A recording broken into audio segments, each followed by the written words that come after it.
Welcome to Breakthrough to Brilliance podcast. This podcast is about grit, perseverance, and I bring real life stories to you of healing and transformational journeys so that you know that you can create a life on your own terms. My name is Seema Giri, your host. I'm an international speaker, best-selling and award-winning author, book writing mentor, publisher, and event producer. Welcome to Breakthrough to Brilliance podcast. I'm so happy to be here with you for another episode. Today we have an amazing guest, and her name is Patricia Allen. She is a wealth advisor. Patricia, welcome to our podcast today. Thank you for having me. I'm so happy to be here today. Thank you, Seema. Well, we are in for a wonderful time with Patricia, but before we get started, let's get grounded. So we're going to do a quick grounding meditation. And if you are listening to us while you are driving, please don't close your eyes, but do tune in and listen in with our meditation. So let's get started. Taking a few deep cleansing breaths all the way to your belly. And exhale. The first few breaths, you might want to exhale a little bit harder and just let go of any stress, anything that is not serving you. You might have had a morning that didn't start right, or maybe, it was just a little bit stressful. So just exhale that out with every breath you take in. And then with the next breath in, I would like you to bring your awareness to your heart. And think of a happy moment. It can be from any time from your life. It could be today, it could be yesterday, or any time in your life. And I want you to relive those moments as if you're living it for the first time. You're experiencing it for the very first time. Think of the people that were there with you. What was the smell like? What was the food you were eating? Or what was the drinks you were having? What was the taste of each one of them? Was it a special occasion or just merely a get together because you wanted to get together? Take that in with your next breath and just feel that. Feel how it makes you feel in your body and in your heart and the joy that it brings to you. Now I want you to bring into your awareness the top of your head where the crown chakra is. And think of a second happy moment. Again, it can be any time of your life. It can be as simple as eating your favorite food, that comfort food or that exciting food or the food that you eat when you celebrate. That also brings a lot of joy. Now relive those moments as if you're reliving it for the very first time. And again, use your five senses. What was the sight like? What drew into your eyes at that time? What did you feel? What was the touch like? What was the smell? What was the sound you were hearing? Just take that in with your next breath in. And now I want you to open up to the possibilities of what can happen after our conversation today, or even during it. I want you to open up yourself to any kind of possibilities and not have any preconceived notion or any thoughts. Just be open-minded and listen in and tune into what is being said from that open heart, open mind. Perhaps there's something that you'll hear for someone else. You could be the messenger. You might hear something that you think, I think this person really needs to hear this from me. And perhaps it can be for you as well. Now I would like Patricia and myself to open ourselves up to what our listeners need to hear and tune into that and be present and tuning into that energy of what is possible and what is needed to hear from our hearts to yours. And with the next breath in, We're going to be totally here and present in the here and the now with you.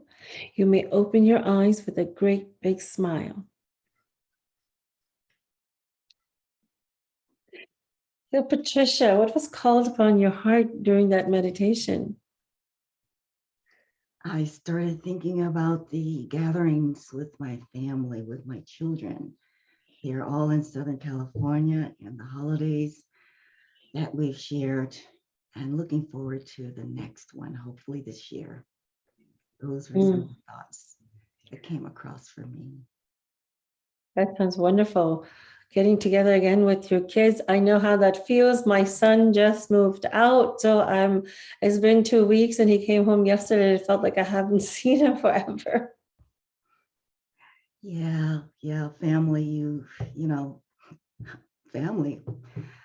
What are we without our family? And then being away, for me, over a year, not Yeah. seeing them, it's not been easy. No, I can totally understand. Well, I'm really excited for this interview, Patricia, and I want to give you a formal introduction to our audience today, to our listeners. So, Patricia Allen is a CRPC certified. She's a wealth advisor, authority on financial education and empowerment for women, chartered retirement planning counselor, award winning author of Welfare to Wealth, The Money Story She Never Wanted to Tell. She's a trainer and global speaker who specializes in helping women navigate the complex world of personal finance and wealth management. She is the founder of the Million Women Wealth Movement. Patricia is also the creator of the Life by Your Design Blueprint, her 5-step system to help women grow, protect, and preserve their assets and income so they can live a life of abundance with freedom of choice and be worry-free of what ifs of life. As a professional woman working in a male-dominated field for over 25 years, Patricia has recognized that a woman's style of communication and ways of learning are different than most men, and she provides an environment that supports a woman's natural style of communicating. Patricia also believes her whole life has been a PhD program, preparing her for supporting women to transform their money fears to become wealth building powerhouses. She is unique in the field of wealth management, combining purpose driven mindset coaching and the practical aspects of money management to empower women to step into a deeper level of their power to transform the way they think about money and building wealth. He says that when women take control of their finances, they take control of their destiny. Patricia, you have an amazing background. And that's one of the reasons I wanted to have this conversation with you today, because I think still so many women are really coming out and creating a career and creating businesses and becoming entrepreneurs more so than ever before. However, they're still, I think, a little bit shy of the finances and they don't want to manage it full on, or if they have a partner, they are diverting that aspect to their partners rather than really focusing and embracing it and doing it together. What are your thoughts on this? That's why I do what I do. That's why I'm so passionate about what I do, is because of that mere fact that women will defer their financial futures, their lives, to someone else. And I'm not saying that if you're married and you're allowing your husband to take care of those things, that they can't do a good job. However, their priorities are different. And I like to say that we as women, we're from Venus and men are from Mars. We are different. We think differently. We act differently. And so when it comes to our priorities, the woman's financial priorities for their family, it's different than men. And so that's the reason why I do what I do, so that women can feel comfortable in stepping into that role alongside their spouses, or whether they're single, step into that role with confidence, having the financial education. And it's not so hard. It's just a matter of getting over the fear, first of all, that money is energy. It's not this taboo thing that we just use it for paying our bills. Money is a good thing. It's for using for the things that we value, the things that are important in our lives. So it is a good thing. So I think women, if we could just come to that conclusion that money is good, it's an energy to help us fulfill our destinies for what we want in our lives, what's valuable. I totally agree. So, Patricia, what are the priorities women should focus on to achieve their financial security and success? As you know, Seema, as women, we often care for others at our own expense. We neglect our careers, our wishes to raise our families and form communities. And by the time we reach middle age, we wonder where it all went and why are we still here? Mm. 1 in 5 women falls into poverty because of divorce. Let that sink in. 78% of women go into retirement in poverty. Women have longer life expectancies on the average of 4.8 years than men. And we usually earn less and we have fewer savings. Those statistics are the reason why we need to get involved. Most women's primary concern, and I would say most, not many, but most women's primary concern is, will I outlive my money? Will I have to downgrade my lifestyle when I return? We call that the bag lady syndrome. So I will focus on 3 priorities that women need to be honed in on so that they can achieve the financial success that they want. So priority number 1 is to pay attention. Take care of your money like you would take care of your kids. Mm. Yes, that's a good one. What you give attention to grows. Yeah. Plug your money leaks and stop hemorrhaging cash. Some common leaks are things like the drugs that we're paying more money than we should, fees from banks and other organizations, food subscriptions. Check the money leaks that are going on in your finances and understand what goes on with your cash flow, how much is coming in and how much is going out. I say, know what you got and give every dollar a job. Priority number 2, respect your money like you want to be respected. Treat your money as your best friend. If you treat your money with a welcoming kindness, money will be there for you when you need it. It will never call you. If we never call our money, if we never write out our money, except when we want something, money will stop returning our calls. Do you call? Do you write? Do you hang out with your friend when you don't need something? Mm. And if you don't, I suggest that you do these 3 things. Keep track of the interest rates on your credit cards and your mortgages and your loans and things like that. Stop spending the equity on your home. It's not a piggy bank. Pay off debt like it's an emergency. Don't be reckless with your investments. Become best friends with the stock market. And follow rule number 1 for dating the stock market. Don't do anything that you'll regret the next morning. Priority number 3, and this is the last one. Develop an understanding of your finances. Understand the main factors that can affect how you build your wealth and how it might play out in your life. Understand the risk and how taking calculated risk with your money can help it grow. Understand your expenses, understand your income, understand your taxes, understand your company benefits, understand your deductibles and your limits on your insurance. And lastly, know your numbers, know your net worth, grow your numbers, grow your net worth. Those are amazing priorities that you've listed out, Patricia.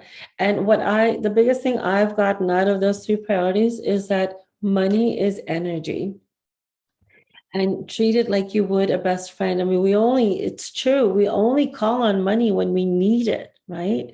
So, of course, because it's energy, if it doesn't feel positive, if it doesn't feel love like a friend, a best friend, or your child, it's just not going to work. And I've noticed that difference for myself too. So it's good to send a text to money every now and then, right? Send a letter every now and then. Hey, how are you doing? I mean, that's a huge thing. And I think if we can embrace money from that aspect, it might be less daunting and less scary to learn more about it and take some actions towards it. And start with one thing. Patricia, do you think, just starting in one area with one thing would make it easier for women to take control of their money? Oh, absolutely. Start with baby steps. I mean, Rome wasn't built in a day, right? You start with baby steps. And then as you begin to feel more comfortable, take the next step and the next step. But the important thing is that you continue to take those steps, continue to take action, and be intentional when it comes to your money. Not be frivolous with it, but be intentional. And when I say pay attention, respect your money, and understand your money, all those things combined will help you to be more financially successful, more financially free, and more confident. So especially if you are trying to enhance your situation or improve your situation, if you are in a place where money is tight, then you really need to do that, because will that help you Oh, absolutely. If money call is in more money that way?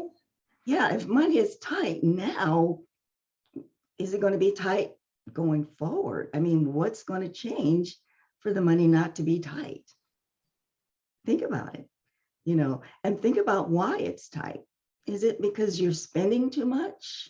You're not making enough? Evaluate the reasons why money is tight and then do something about it. Hmm. So to our listeners, I would, encourage you to look at, where are you right now? Are you actively, powerfully managing your money? Are you best friends with it? Or is there some room for improvement and embracing it even more? So it's true. You need to see where you are right now. Where do you stand? So then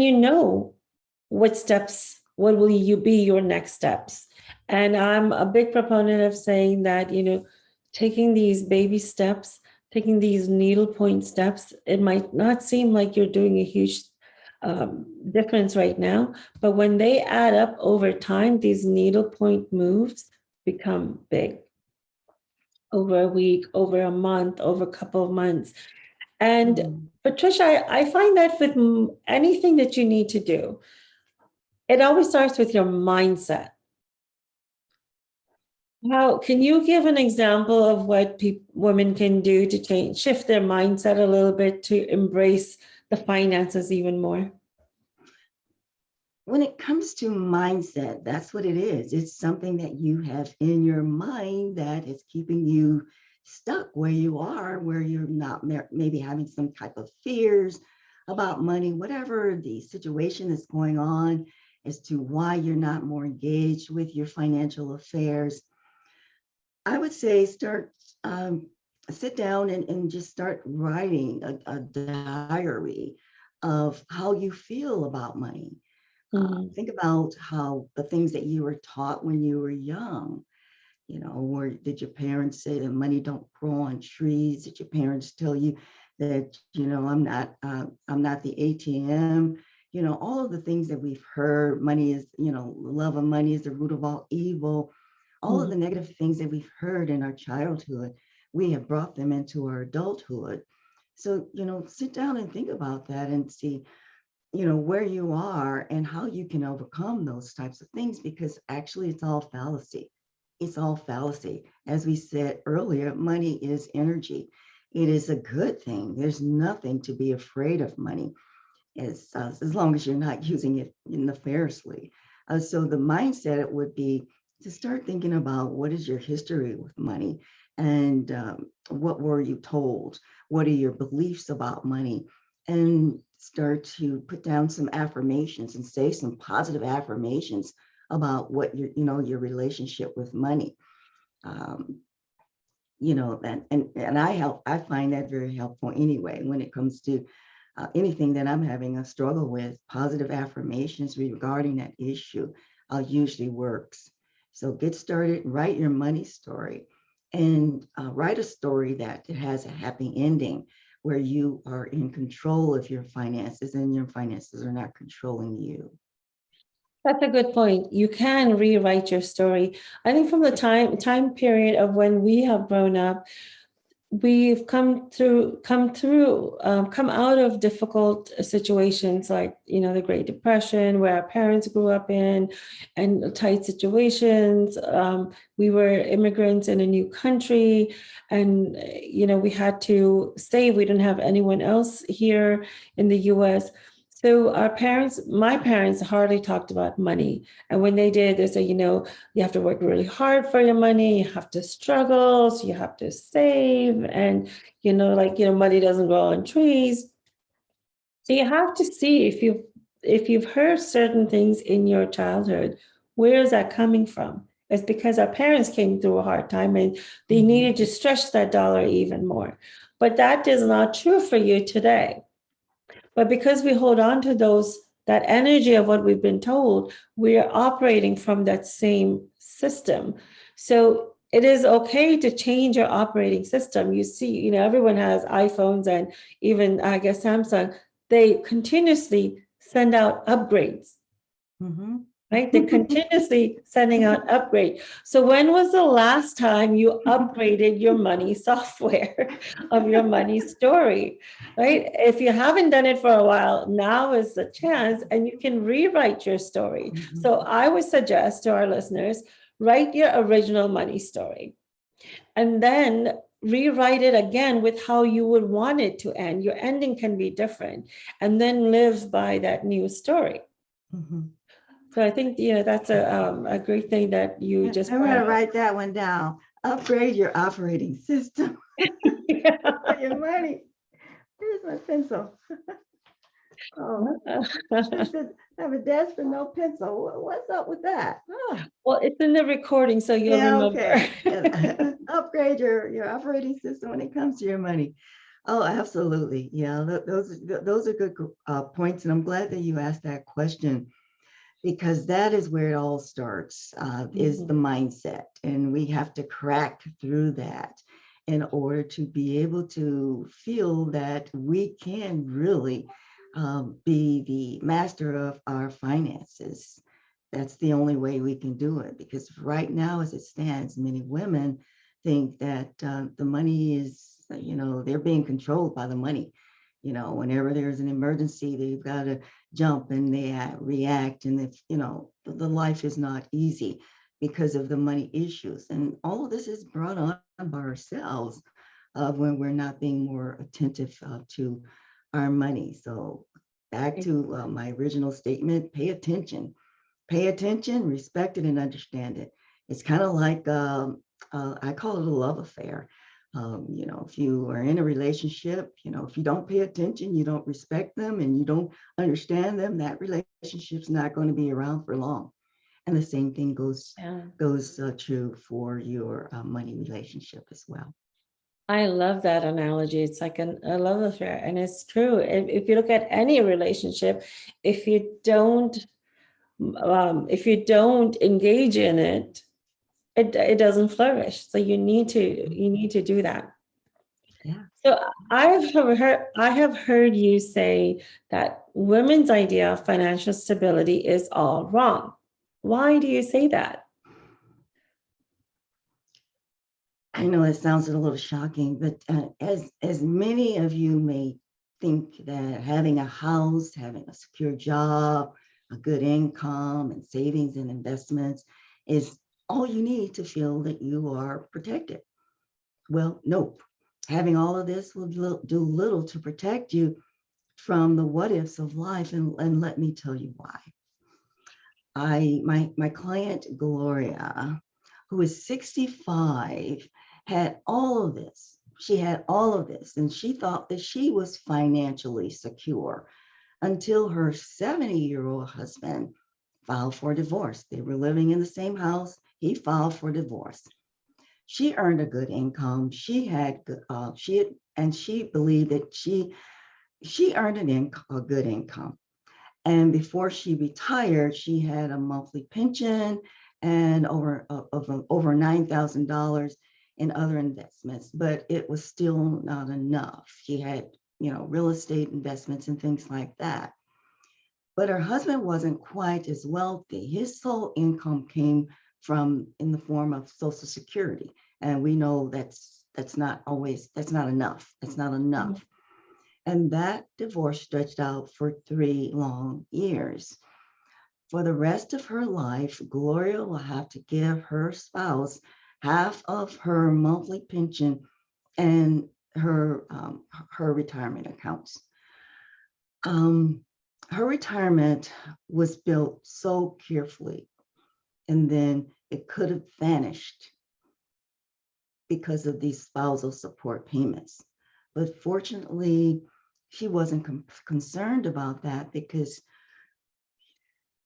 she was working with me, and we had her, I call it her financial storm shelter built out. She was prepared, and that's what I do to help women be prepared for the what ifs of life. What are the what ifs of life? So when I talk about the what ifs of life, it's things like divorce, loss of a spouse through death, job loss, disability, anything like that, anything of family tragedies that can take you out of commission, that your income has been affected. Those are the what ifs of life that we have to be concerned about. And many women, they don't have those things.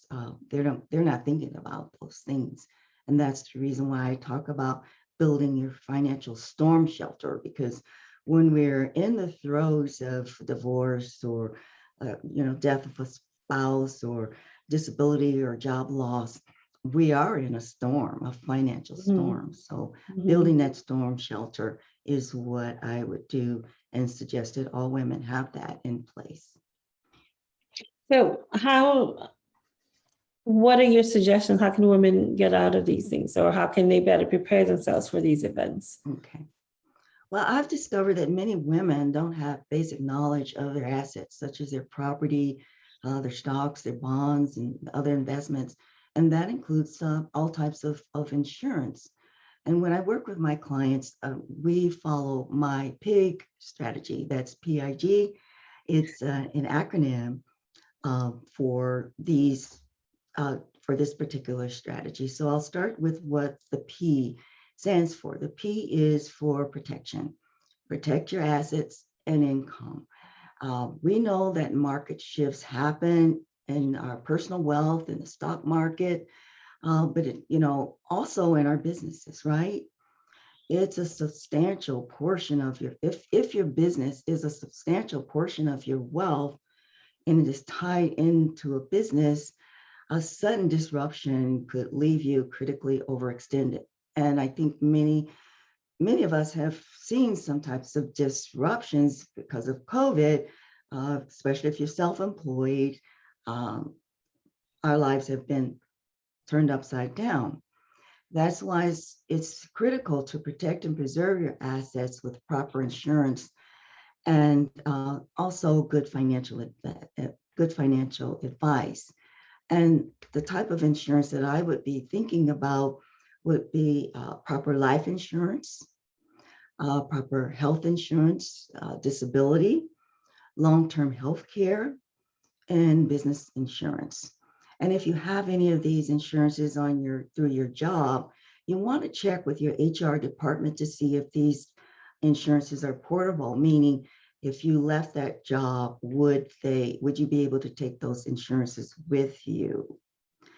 Understand the terms and details of the work, um, of your work, provided insurance, all of your benefits. And I can't stress this enough. When I work with many clients, I see they have no clue about what they're entitled to. And that's something that you need to be fully aware of. Also, the last part of this protection is to have proper estate planning documents. That means your wills and your trust, your powers of attorneys, and then implement really good tax strategies. That part is the P for protection. The I is the I is for income.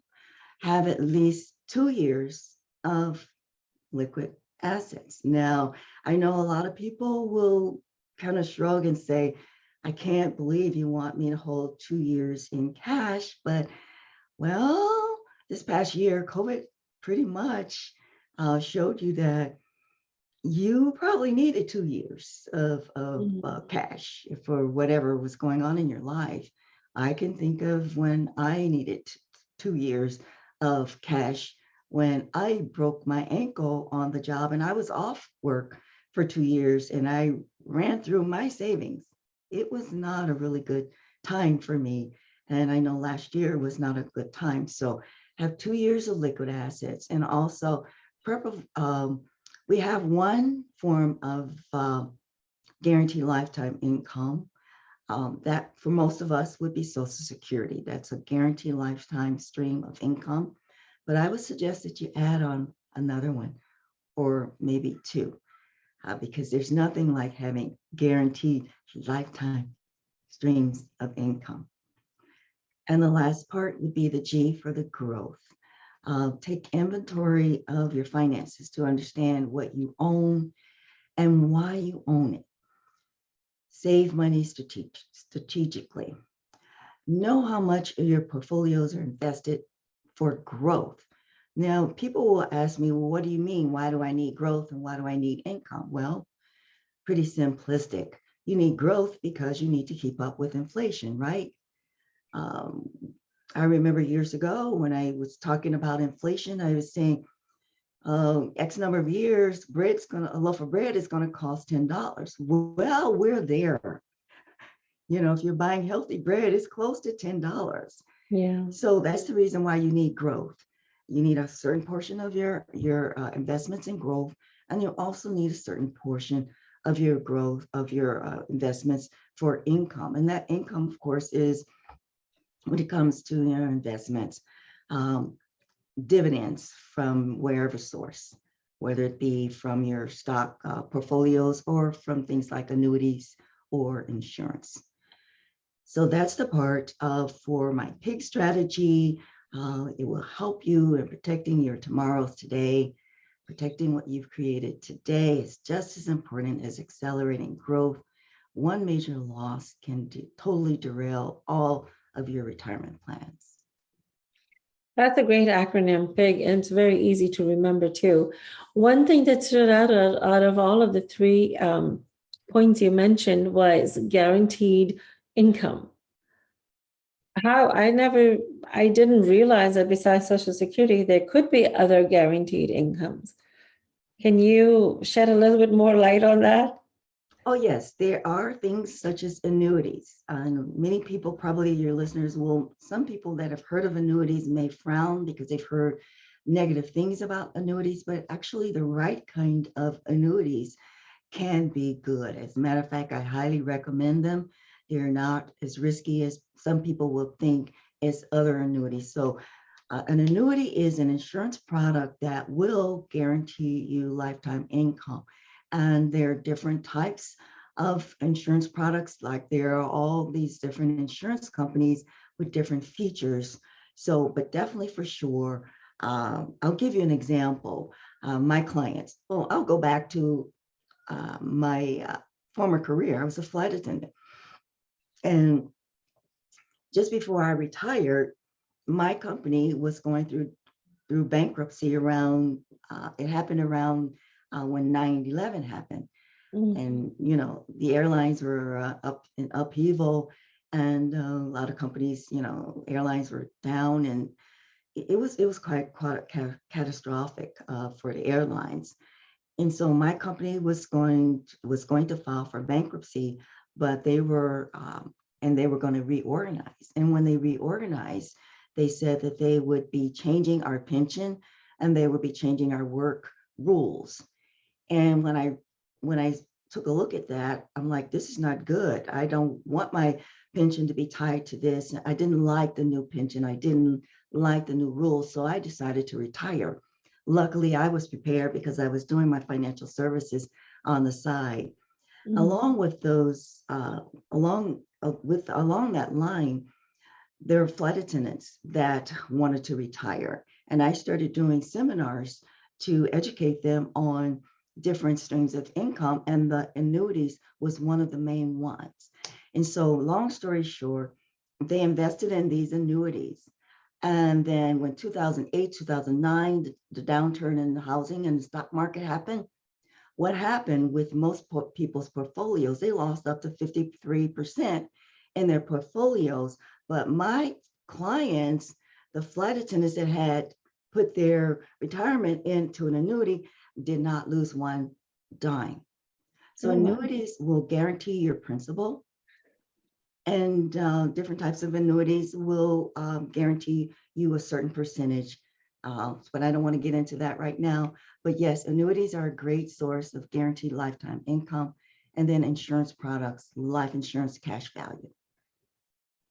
Wow, that's amazing. See, there's so many aspects of it. There's so many details that one doesn't really know, and you'll be surprised. So taking that interest now and talking to people like Patricia, it's really essential. I think it's really essential. And start from where you are. Start from wherever you are now. Sometimes people think, you know what? Oh my gosh, I'm a certain age and I haven't done anything right now. Maybe I only have 10, 15 years left to live. Is it worth doing anything right now? What do you think about that? Well, no one knows. I mean, well, in most cases, we don't have a crystal ball as to how long we're going to live. So you're taking a risk if you're going to live a long life and run out of money, or if you are going to die, sooner than you would like to die, make sure that you are preserving your assets and passing along to your heirs or any other organizations. So that's called the preservation, because nothing is guaranteed. And whether you say you have 5 years or 10 years or 15 years, I don't believe that there's such a thing as too late. As long as you have, some income coming in, I think I never give up hope. Anytime someone comes to me and I see that they're maybe they don't have any savings, or they don't have any investments, or they just are just starting out, the important thing is that you have to start somewhere. You have to start, and you just can't give up and say, oh, I don't have this, I don't have that. That's, I don't like that stinking, what do they call it? Stinking thinking, negative Yes. thinking about what you don't have, but think about what you could have, and thinking, being more positive as to what is it that I need to do to get to where I want to be, as opposed to, oh, it's too late. Yeah, exactly. Because you don't know. When there's uncertainty, it is a little scary. But you can be surprised at what options are available, and you won't know until you look into it. And talking to someone like you, Patricia, I think that can give people peace of mind. And if nothing else, you want to have some peace of mind when you're on your deathbed, right? You don't want to, I believe in not living with regrets. And for that, you just need to take that action and say, okay, maybe I wasn't able to do something grand, but at least I was able to get some information and I was more knowledgeable than before. So that is a good thing to do. Now, Patricia, all of us start a line of work because of something that we had experienced ourselves. And you said your whole life was a PhD in this. I want people to see what is possible for them. I want our listeners to see what is possible for them. Can you share a little bit about what you shared in your book, Welfare to Wealth? I want people to see that It doesn't matter where you are or what age you are, what stage you are, what's possible for them. Well, when you look at my life, where I started, I was the only girl of 7 children raised by a single woman who had no education or skills, and therefore we spent many years on welfare. I grew up in poverty and with the belief that I would never amount to anything. When I was 17 and unmarried, I had my first child. When I was 19, I fell pregnant again, and I was forced to get married at 19. Our son was born with facial paralysis, which meant I had to, in order to keep him alive, I had to feed him through a tube. We lost him when he was 33 days old. When I was 21, and pregnant with our third child, I caught my ex-husband bringing another woman to our home. And when I was 23, I was divorced.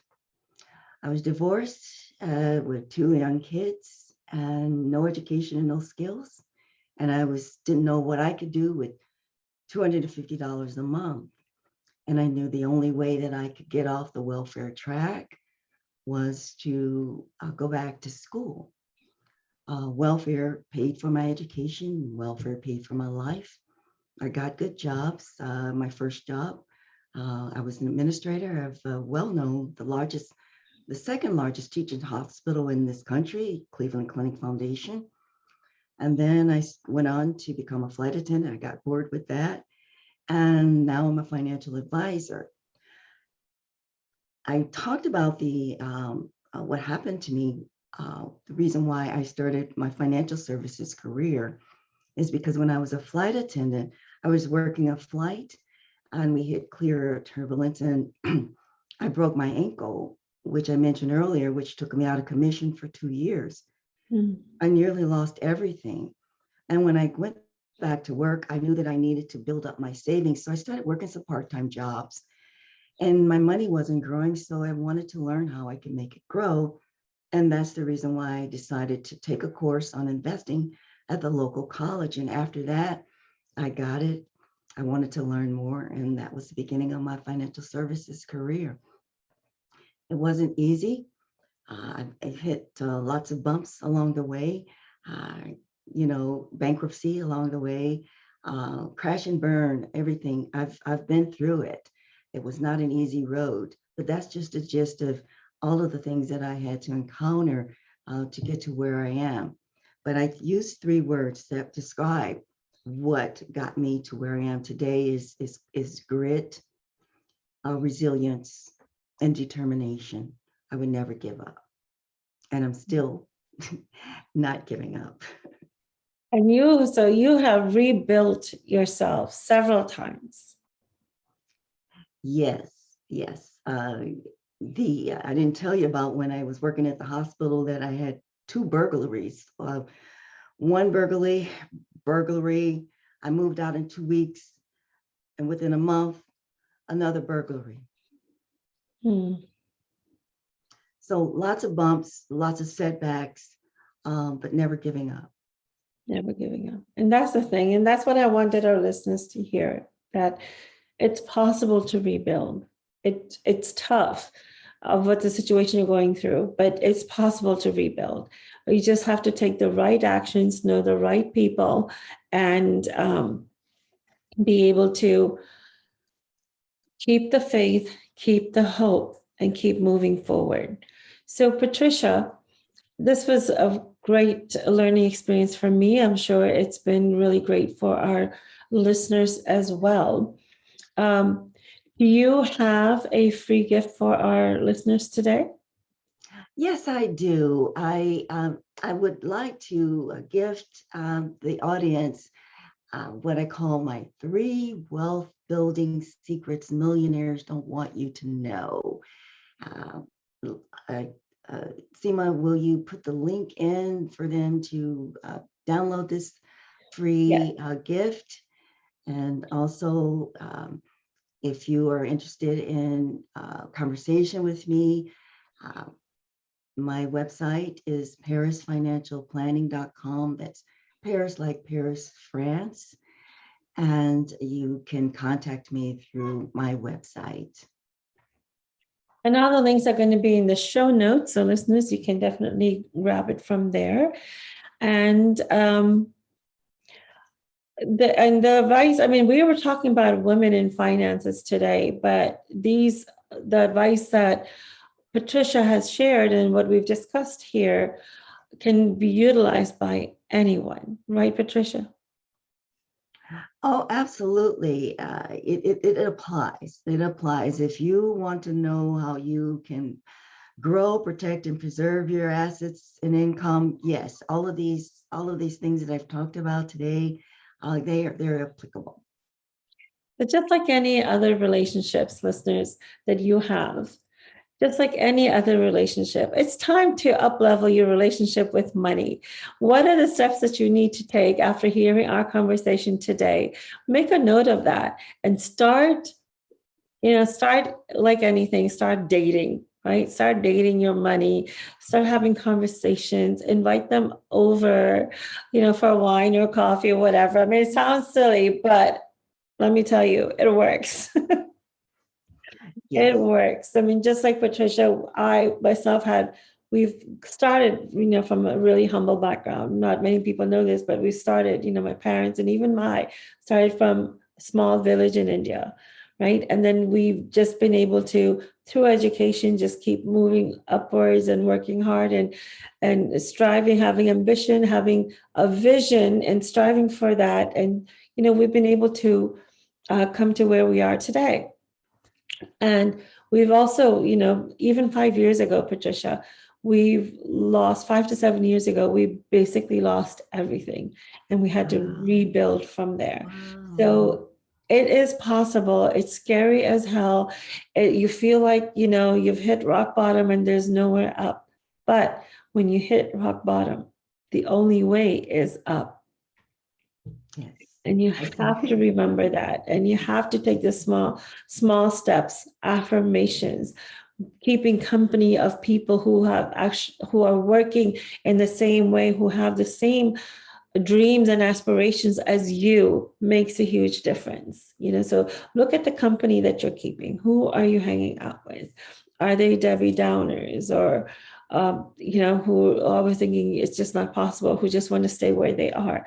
There's so many stories of people coming from really small or areas where you wouldn't expect people to excel and thrive, and they've done that. So you can be that story too.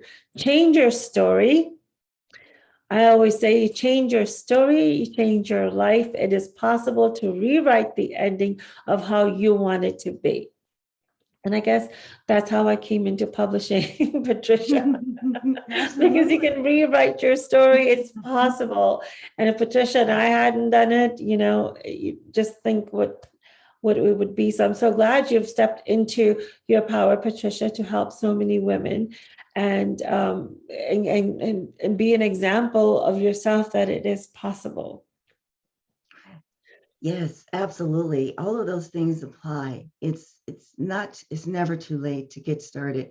You have to start somewhere and just don't give up and surround yourself with people that think in terms of success rather than failure. It does make a difference. And that is what I started at a very early age. I just didn't want to be around the negativity. I had enough of it at home, in my surroundings, in my, my background. But no, I gave up on that. Once I had the responsibility of 2 children, I says, no, I can't live this life, and I want a better life for my children. And so that has been my force of moving forward and making it good for them. And then now they're both adults. I have 2 grown children, and I have 3. Let's see, 2 children. I got so many. 2 children. Let's see, how many? 5. Okay, I forget. There's so many kids in my family. 2 children, 5 grandchildren, and I have 3 great grandchildren. So you can't give up, because that is my legacy for me. That's my legacy. So never give up. Exactly. That is your legacy. So, what is a legacy that you want to create? Wow. So many golden nuggets from this session, Patricia. Thank you so much. It was wonderful having you here. And listeners, please let us know what your thoughts are. And please let us know what action you want to take in our in the comment section of your wherever you like to listen to the podcast. We're on all of the major channels. Until next time, this is Seema.